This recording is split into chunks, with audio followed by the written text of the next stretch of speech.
in with the concepts of the Gemara.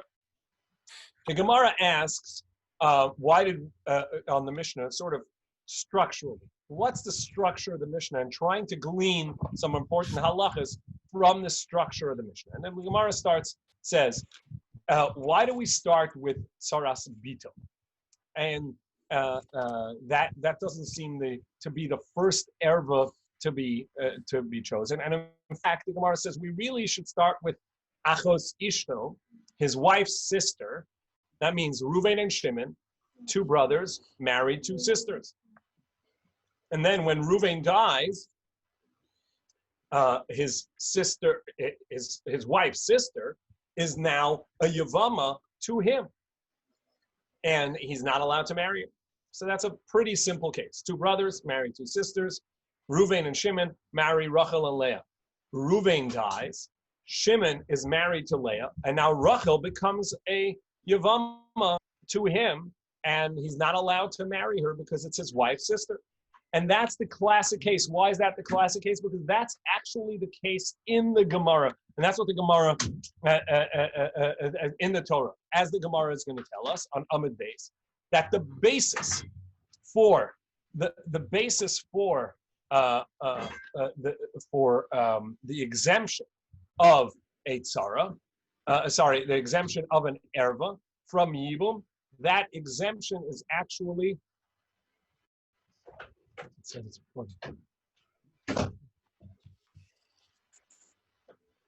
that exemption is actually in the Torah, because the Torah says you cannot do, as we said in the introduction, and the Gemara says in Amud Beis, the Torah says you're not allowed to marry your wife's sister aleha, and the Torah says by Yevama aleha. So the aleha tells us that where the Torah says you have to marry aleha, the Torah is saying, but by an erva it's not included. And as we're going to analyze soon in the Gemara itself, why do we even need that drash? Why would we think that there's such a need? So the Gemara says, and we're going to go to the big top of Gimel Amud Aleph,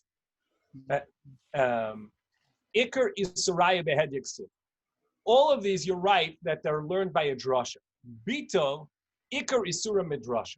The basis for the Torah prohibition of Bito, his daughter, is actually a drash, as we mentioned in the introduction on Sunday.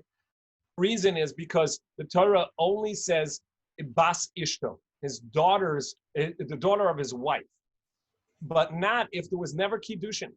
If this daughter is born out of wedlock, so there was never Kiddushin, that child is his daughter, and yet there's Erva, and that erva is not explicit in the Torah. That's through a drash. And so since it's in a drash, it's chashuv. As Rava said in the name of Rav Yitzchak bar Avdimi, that we have a drasha asya heina heina, asya zima zima, both for the prohibition and for the punishment. The Torah compares these words to tell you that not only bito me ishto, his daughter from his wife would be an erva to him, but his daughter from not his wife, out of wedlock, would also be considered his erva. And therefore, if his brother married that daughter, and the brother died childless, obviously the daughter is going to be exempt of yibum to him, and the exemption of yibum is going to be the tzaras. So the Gemara says, then the Gemara goes further into the organization of the Mishnah. The Gemara says, "Lisni alachas isha lebasov." And let's say his sister's, his wife's sister, last, since that one is more explicit. No, once we're talking about the ervas from a brother-sister relationship, so a sibling relationship, so we mentioned those. We'll listen to High Baba L'Basov. Then the Gemara says, so let that be last. Say no, because we're going in the order of what's first in the orders. And the Gemara breaks down the order, the Seder, the order of the Mishnah in the listing of the 50. Very nice. Just an aside, Tosfos brings in over here that the Rav Yitzchak bar Avdimi is an interesting person quoted here, because Rava is quoting him here as a Rebbe, but we have also elsewhere that Rav has Rav Yitzchak bar Avdimi as a Rebbe. Now, the order of the generations, Rav was the first generation in Babel. After that, his colleague, essentially Shmuel. Then came Rav Huna, Rav Chisda, and Abaye, Rabba, Abaye, and Rava were after that. So Rav Yitzchak bar Avdimi and the two Rav Yitzchak bar Avdimis don't seem to work out. How can Rava be a student of Rav Yitzchak bar Avdimi and Rav, who's several generations earlier, be a student of Rav Yitzchak bar Avdimi? And Tosfos therefore proves that there are two Rav Yitzchak bar Avdimis. And this is a difficulty in Shas many times, because there are many people that there are multiple. So some of them we know. There's Rav Yehuda Hanasi or Rav Yehuda Nasiya. So we make a distinction. But there were multiple Rav Hunas. The classic Rav Huna is Rav Huna, that's the student of Rav. But there's all Rav Hunas later. There are multiple Ravinas. And so there are two Rav Yitzchak bar Avdimis. That's how Tosfos works that. But really fundamental to Yevomos is going to be the conversation that we're going to have here. And I want to remind ourselves of a question, put it aside, analyze the Shakla B'Tari, the discussion of the Gemara over here, and then get back to it. The question we asked last week, and this is a fundamental question in Kiddushin. Give me a moment, I want to share a screen here.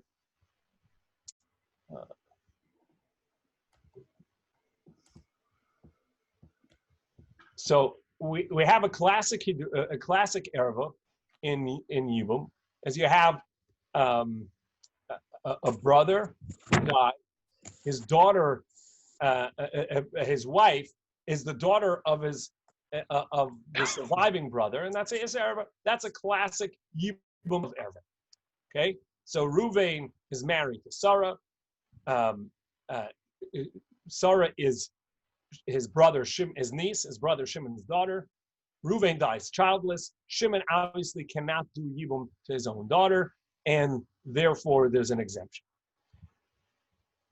If there were other wives, those tzaras are also exempt, and they are called a tzaras erva. What happens if there are three brothers? Okay, so let's keep the calculation here. Ruvain is got a daughter. His daughter is Sarah. Shimon is married to three women: Sarah, Leah, and Rachel. Sarah is not related to Leah and Rachel, other than that they are co-wives, that they are all tzaros because they are the wives of Shimon. Ruvain cannot do Yibum to any of these because one of the women can't be his wife, and therefore none of Shimon's marriages can pass on to him. However, Levi, unrelated to these, are allowed to. Now, he doesn't do Yibum to his own daughter, to his own niece, or rather to one of the others. And you can only do Yibum to one. So he takes Leah, let's say, and he does Yibum with Leah. So Levi is now married to Leah, Shimon's wife, the Yevama, in order to establish Shimon's household. Levi dies childless. That's the case of Tzaras Tzara. Okay, so Levi, and that's this case down here. Ruvain, again, can't do Yibum to Sarah. Shimon dies, so therefore he can't do Yibum to Rivka either. Levi does Yibum to Rivka, and he's got a sister wife. So everybody got that scenario? This one here. Three brothers. Shimon dies first. He's got two wives, Sarah and Rivka. Reuven can't do Yibum to Sarah. He also can't do Yibum to Rivka. Well, Rivka, Levi does Yibum to, and her two wives, Rivka and Rachel. And Levi dies, leaving now Rivka and Rachel. Rivka was never related to Reuven. Rachel was never related to Reuven, other than the brother's wife. But that's permissible in Yibum. Yet, he can't do Yibum to either. Why? We have a special drasha in our Gemara of tzaras tzara, litzrar to exempt tzara tzara. And we asked the question in the name of Rabbi Kiva Eger, a basic question. We said, really, every single case of erva, every single case of yibum has an erva in it. The brother's wife is a prohibited marriage. It's an erva. However, the Torah either said, let the mitzvah supersede that, or didn't even make the isser in such a case. There's no prohibition in such a case. However, we said that. But right now there's a permission. But anytime, at the moment that the deceased brother dies and he needs to pass on his kiddushin, the time that he needs to pass it on, there's no yibum, there's no mitzvah of yibum, or there's an exemption, or there's a prohibition of yibum, because there's another erva. Well, then we say nesra. This woman became prohibited, and once she's prohibited, she remains prohibited. Why? Because she's Shimon's wife, and Shimon's wife is only permissible in as much as it's a mitzvah. Bimkom mitzvah, eshes ach b'makom mitzvah is permissible. The brother's wife, when there's a mitzvah, is permissible. But if there's no mitzvah, well then that leaves. That mitzvah goes away. If the mitzvah goes away, the initial prohibition of eshes ach is there. The initial, this is we said this multiple times, it's a very fundamental point, that as long as there's a mitzvah, the mitzvah will supersede or totally negate the isser eshes ach. But if there is no mitzvah, then we have to have the initial prohibition of the brother's wife remain in place. So that's true for Sarah, because she's the erva. And it's true as well for Rivka, the sister wife. Because since Reuven cannot do yibum on Sarah, he also cannot do yibum on Rivka. And if he can't do yibum on Sarah or Rivka, so Rivka, it remains his prohibited sister-in-law. Levi now does do yibum, and he's allowed to. Levi, when he did yibum, he's doing yibum to a woman that's prohibited to his brother Reuven. When he dies childless, Rivka is simply an erva to Reuven. Rachel should be exempt on a simple, basic concept. We saw an erva and any sister wife. Since Levi cannot pass on any of his marriages, one of his marriages, he can't pass on any of his marriages. He can't pass on Rivka, because that's the tzara that's already become prohibited, and therefore is prohibited on the basis of being a brother's wife. So too Rachel should not be. So why do I need a special drash? This should be simply included in the initial halach. The Mishnah says, tzara, not only the erva, but also the tzara is prohibited. Well then, by simple calculation, in the next marriage, the same should be. The tzara, she is an erva now, and an erva should prohibit the tzara. Why do I need a special drash? Is that clear? Is she an erva because she is his brother's wife? Right. Every brother's wife is an erva. Every brother's wife is an erva. The Torah made a special mitzvah or a heter, either superseding the prohibition or setting aside the prohibition. The erva, but if there's no mitzvah, she remains an erva. The erva called eshes ach, the brother's wife, shelo b'mkom mitzvah. Anytime it's a brother's wife, not in a mitzvah obligation, there's an erva. If it remains an erva, why do I need a special teaching that the tzara is prohibited? That's the classic case. In the Mishnah it says, an erva and any sister wife, any tzara is going to be included. So why do I need a special teaching, a special drasha for the tzaras tzara? That's Rabbi. Are you getting at there's some kind of difference between a classic erva versus just an erva because she's an eshes ach that's not otherwise overridden by the mitzvah of yibum? That's what we're going to have to say. That is the classic answer. We're going to try and look at that a little bit. But Max is noticing a distinction. Essentially, to elaborate a little bit on Max's answer, because I think it's important, is every single one of the ervas in the Mishnah is really a double erva. And somebody asked a question last week, I think Charlie, like, what do I need two ervas? What difference does it make, right? But everybody is essentially two ervas. One, it's his daughter, and two, since it's his daughter and there's no mitzvah yibum, so then it's also his brother's wife, because that mitzvah, that prohibition never went away. So every erva is, meaning in every yibum, you're essentially starting off a woman that yesterday, a minute ago, was prohibited as erva, and now is not prohibited as erva. But if there's no mitzvah to do, the prohibition of erva that was there a minute ago continues now, and you always have that. On top of it, you're going to have an erva of bito. And what Max is proposing, and is really all of the explanations given in the Achronim is based around this concept. There must be a distinction between an independent erva and an erva related to evil. An independent erva meaning an erva, it's his sister, it's his mother, it's his daughter, it's whatever other erva would be. He can't do yibum. That's a separate erva, and that's an erva that doesn't allow the yibum to begin. Eshes ach is the erva that that yibum replaces. That yibum is in its place. So what are you going to tell me? This woman is eshes ach. It's a brother's wife. Yeah, yibum doesn't really care about that so much. So that's the initial start to the response to Rabbi Kivega's question. But let's leave that aside for now. We'll try and come back to the analysis of this, but I think it'll bring us to the clarity of what the Gemara is doing here in the next Shatla V'Tar. So the Gemara asks a question on the language of the Mishnah. From my area, the Tana Poitris. Listen to the Oisros. Why did the Mishnah say an erva?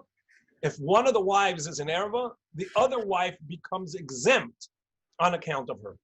Exempt?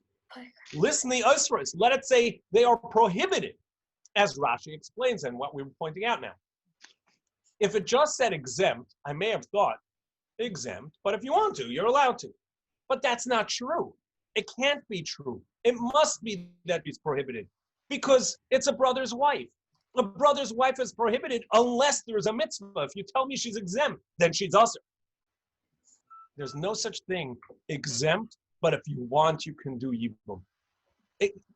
If you're exempt of yibum, by definition, that woman is now a brother's wife without a mitzvah. Eshes ach shelo b'mkom mitzvah. The brother's wife without a mitzvah cannot be that there's anything but isser. That's what the Gemara says.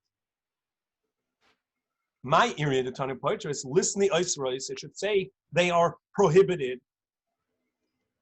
So what we see is that the Gemara at this crucial point understands that the tzara, being exempt, is going to be prohibited. But which leads to what?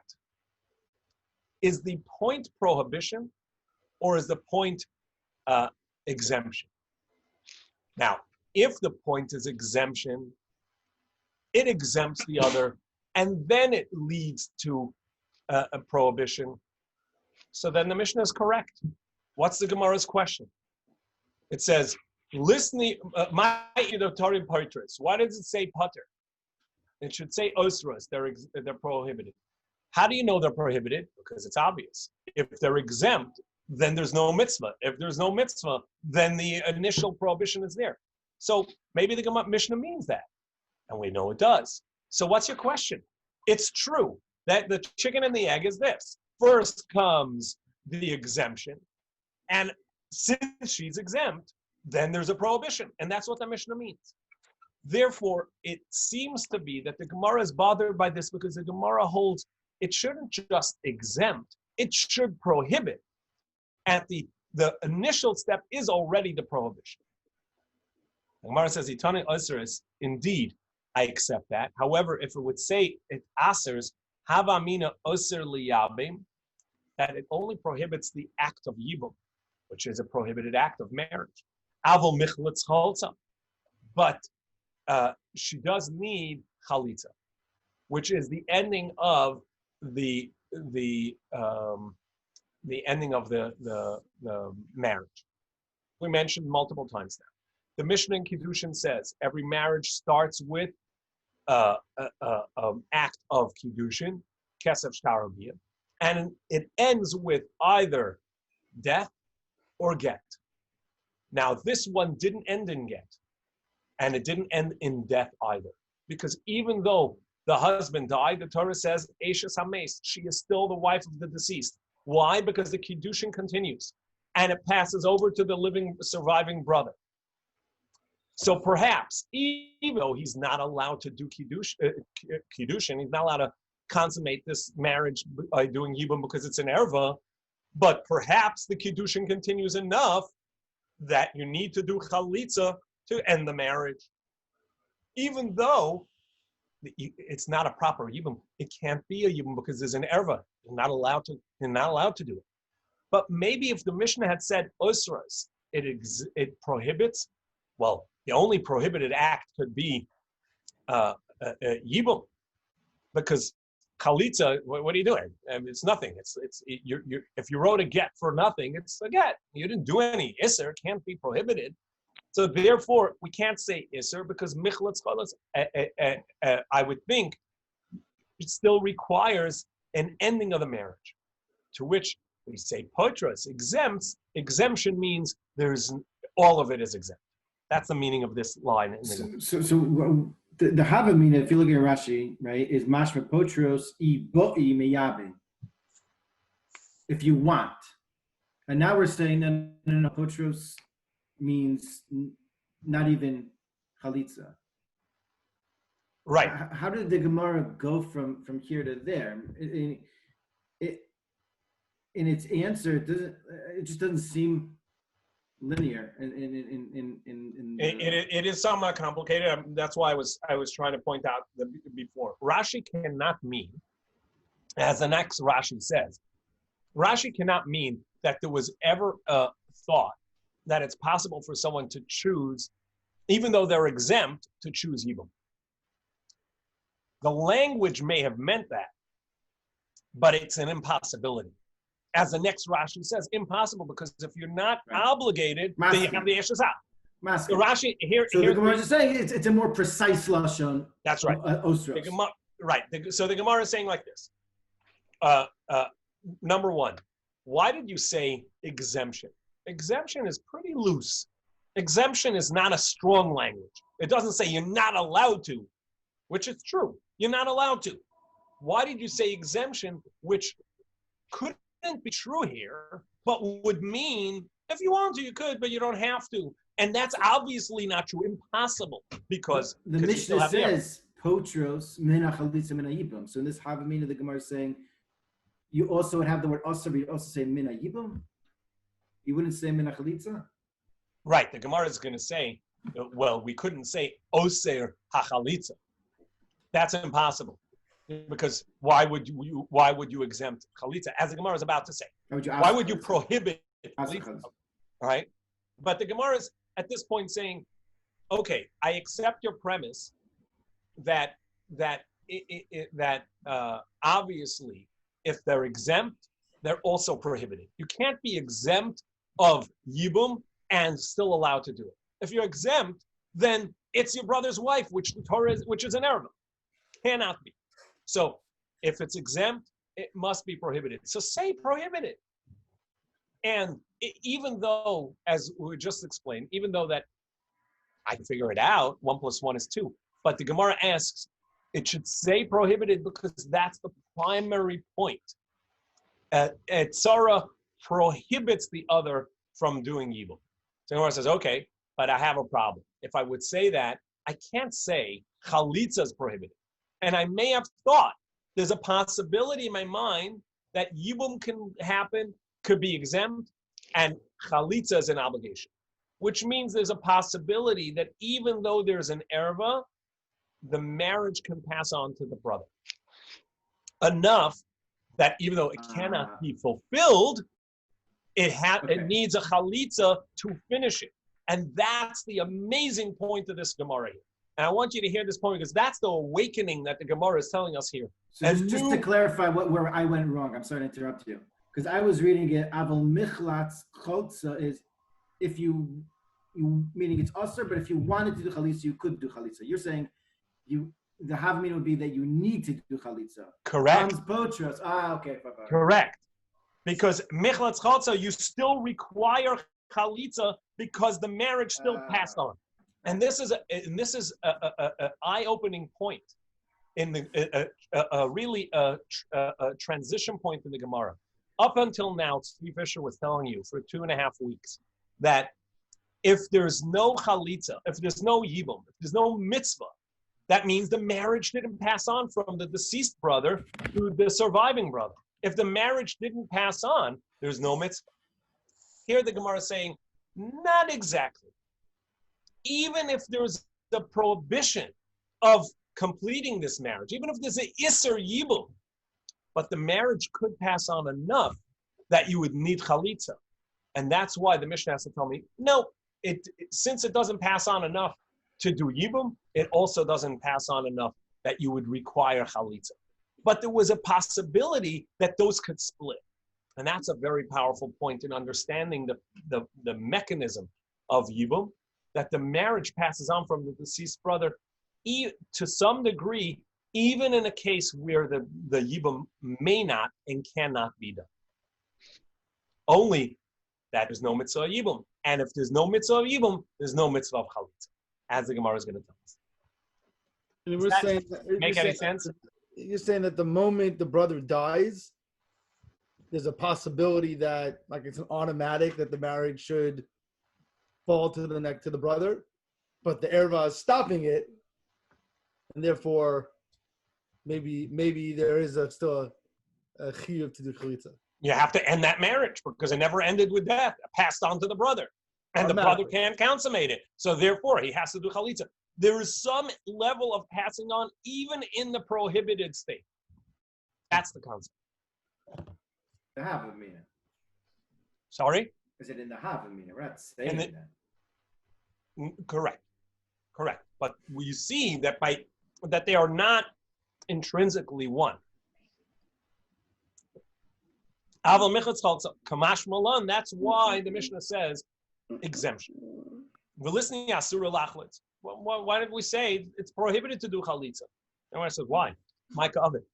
What's he doing wrong when he does chalitza? Alam Aloim, let him do chalitza.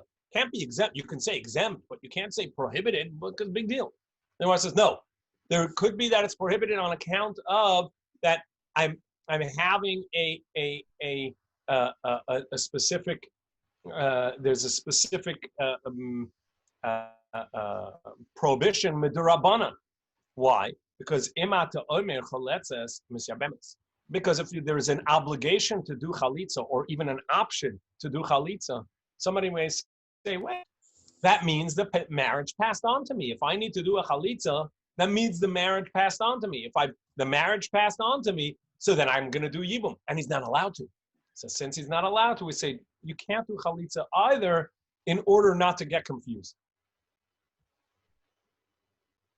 Even the makam mitzvah, the asira sara, the shaleba makam mitzvah sharia, the shemhachi tani potros. That's why it says potros. One more time. So here we get. Sorry. Just one more time, because I had trouble with this. The imat omer choltz misabemes. That's. We're afraid that someone's going to make a mistake. And the Mishnah would use the word osros or potros. That's what why it has to say in that world. Osros or potros. No, it should say that osros, it's prohibited.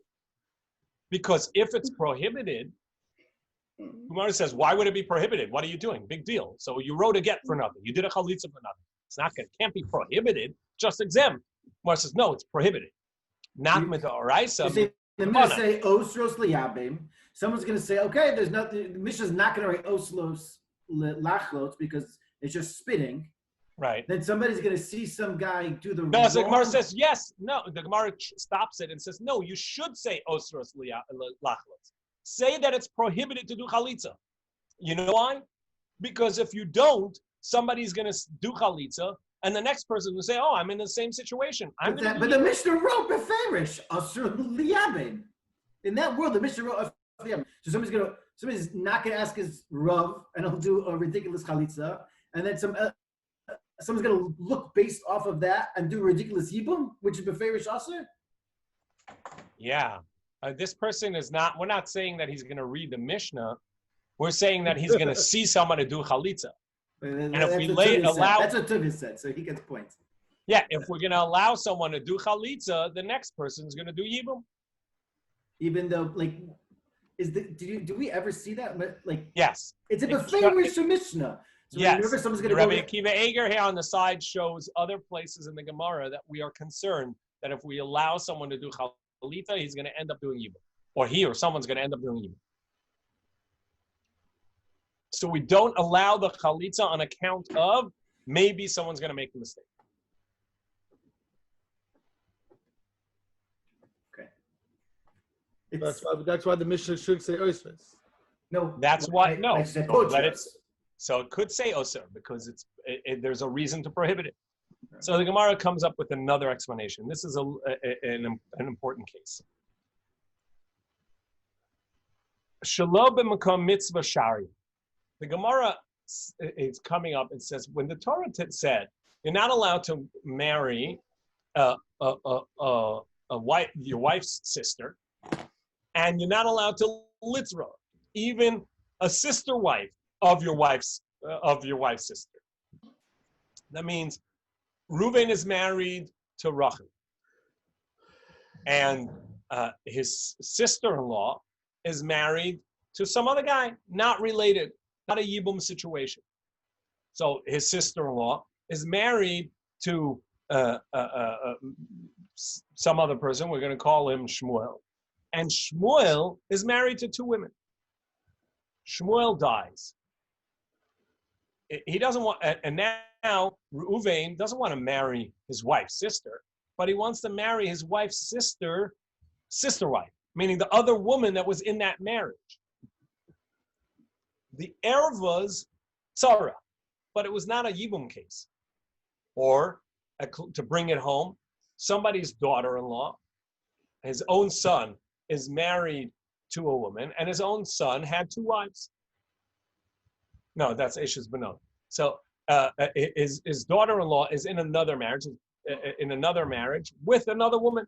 That other guy Shmuel is married to his own daughter-in-law, plus another woman, and then that woman gets divorced, or the guy dies, and now he wants to marry that woman.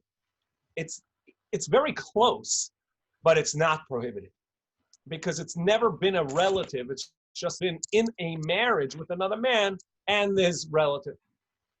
Those are permissible. And therefore, he says, if you say, in that case, a tzara is permissible. It says it as an exemption and not, because if it would say it prohibits, I would think it prohibits even in a non-yibum case. So therefore it says it exempts, which is only possible language by yibum. But there is a possibility, I would have thought, that any woman in a marriage together with an erva takes on the status of an erva. Any woman in the marriage together with an erva takes on the status of an erva. That's what I would have thought. And that's why I needed this exemption.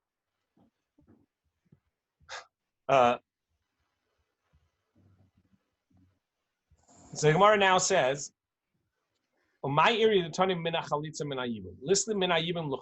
does it say it exempts of both? It exempts of chalitza and it exempts of yibum. Why didn't it just say it exempts of yibum? And I already know that if it exempts of yibum and you can't do yibum, that means you can't do chalitza.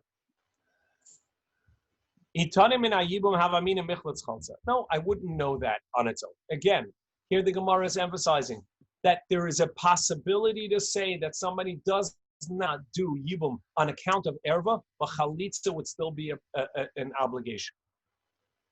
Yevumi lo meyami. You can't do yibum, but you can do chalitza. general rule, even though there are exceptions. A general rule: if there's yibum, there's chalitza. If there's no yibum, there's no chalitza. They go together. In other words, the concept is Reuven died, his marriage gets passed on to Shimon. If Shimon can accept that marriage, then he can even do yibum. If he cannot do yibum, he can't accept the marriage. If he can't accept the marriage, he doesn't even have to do chalitza. But I want to just make one distinction here, and this is something that is fundamental to understanding Yevomos, that the Gemara, however, clearly separates yibum and chalitza, even though that they are dependent on each other for the most part, but they are separate exemptions. There is an exemption for yibum, and there's an exemption for chalitza, and they are separate. As the language of the Mishnah says, it doesn't say hotras min chalitza v'yibum, hotras min chalitza umin hayibum. Two separate exemptions going on.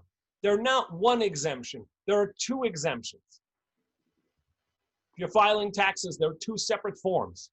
It's a separate exemption on account of the same thing, of erva. Each one of these needs a separate limud. The Gemara on Amud Beis tells us, how do we know that a tzara is exempt? How do we know? So we have a drasha. A tzara is exempt on account of that it says a litzra. And the Gemara says, and how do you know that there's a punishment? Azhara minan. How do we know that there's not only an exemption, but there's a prohibition? So I have a drasha for that. Now, then it says, what about the tsaras tzara? We have a drasha for that. So Rabbi Tzvi said, what I need a drasha for? Tsaras tzara is always just a tsaras erva. So Max said, no. The tzara, the sister wife, is only prohibited as an eshes ach. That really is a unique thing. And I say it in the language of Rabbi Arieli, but many have the same concept in different languages. The concept is this. The Torah said in the mitzvah of Yibum, we suspend or supersede the prohibition of eshes ach. The marriage of the deceased brother passes to the brother in spite of the fact that up until a moment ago, this was an erva. The Torah says, pass the marriage on to a surviving brother. That mitzvah now has two separate mitzvahs, a mitzvah of yibum and a mitzvah of chalitza, when possible. When impossible, then we know one teaching that the yibum doesn't get passed along, but maybe the chalitza does. No, even for chalitza it doesn't get passed along. But I need a drash. It's for the sister wife, litzra, that tells me that the sister wife is also not going to pass along.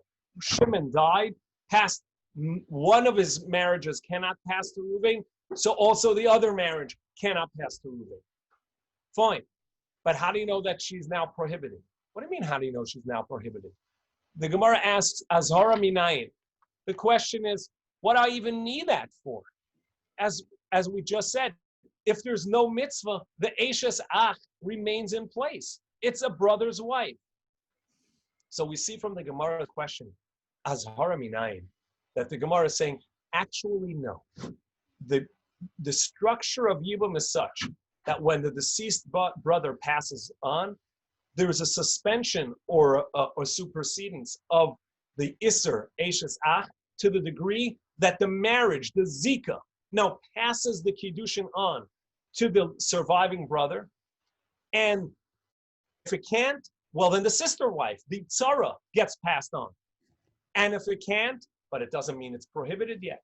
So I need a special teaching to say it's prohibited. And here's where the answer to Rabbi Kivega's question is. Well, if she's prohibited, she's now an erva, the initial erva of an eshes ach. And when Levi does yibum and then dies childless, his other wife will be a tzara to an erva. So we say no.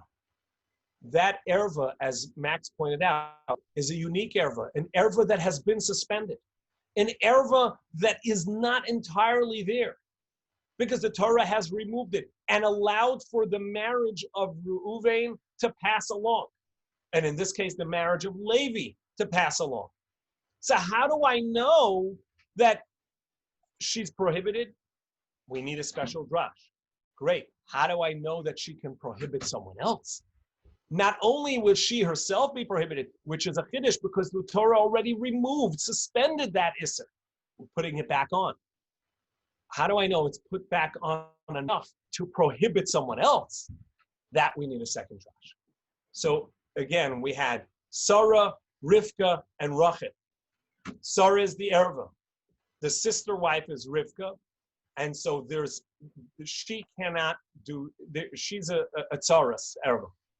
Now, when she has Yibum done with her to Levi, and then Levi dies childless and has Rachel as a sister wife to Rivka, we don't automatically assume that, well, one marriage can't be passed on so that the other can't either. Well, actually, it's not entirely so that Levi's marriage can't be passed on, because the only prohibition that Rivka has on her is Eishes Ach, a brother's wife. You know what? A brother's wife gets suspended.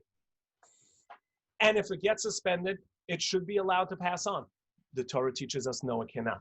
But I need a special drash for every single step along the way to tell you, she herself cannot do Yibum. Not only she can't do Yibum, she's prohibited. And not only she's prohibited, she prohibits the next. Again, to summarize, it's a little bit complex, or very complex, a little bit just to soften it up. Up until today, what we were learning is Reuven dies, his marriage passes on to his brother. If it's not allowed to pass on because it's an erva, it doesn't pass on at all. What we learned today is not so fast. Some of it passes on. The suspension of erva means that there's a suspension of the erva of Eishes Ach. The erva of a brother's wife is suspended. And therefore, to some degree, it should be allowed to pass on. The Torah says it can't. In those cases, it'll come back and become prohibited. But for every reinstatement level of that prohibition, I'm going to need a new chiddush. So Max, your question was, maybe since it's only this suspended mitzvah, the suspended isser, it should be allowed to continue. That is precisely the reason. And the language of, Max, you were saying on account of this is a unique erva of the brother's wife, which gets suspended. And the way Rav Asher is saying is, it gets suspended and reinstated, and I need a drash for each level of reinstatement. I need a drash to reinstate it for her own isser. I need a drash to reinstate it that she prohibits the sister wife. And that's what Litzra is telling me, that it not only is she prohibited, but she can also prohibit the tzaras. And that's tzara in our case. It's a big shear. It's a big concept. Hopefully we just take away the principles of that the Kiddushin continues to some degree, and it has ramifications halachically in how much of the Isser is still there in a case of a tzara or a tzaras tzara. So is he making an opinion on the fact that the Gemara asks us Haraminayin? Yeah. What I need Azhar Minayin for, it's obvious. If there's no mitzvah, then it's his brother's wife. It doesn't automatically get reinstated. That's what the Gemara is indicating, correct? Yeah. So I think I get what you're saying. And so my question is, why wouldn't it have been simpler? So to just say in these cases of erva listed by the Mishnah, the brother's marriage just doesn't pass on, and therefore there's no superseding of the initial Isser of Eishes Ach. And because if I understand right, what you're saying is that's not the mechanism there is some degree of transference, and we need now to sort of go back to reestablish the Isser. So is there some intrinsic reason or mechanical reason why we can't take the simpler route? Because it seems like it would be a lot simpler to sort of go with that initial, I guess what Max's question was, the Havamina there. That, like, yeah. So. Yeah, because it doesn't apply in all cases. We will, I just wanted to focus on this point because we will come across multiple cases that's not the case. I'll give you one example briefly, okay? A woman is, the widow is pregnant. Right? Okay, yes. Reuven dies, his widow is pregnant, now, but he dies childless. At this point, you can't do Yibum because it's a brother's wife. But she can't just marry anyone because maybe the baby won't survive. Maybe she'll lose the pregnancy.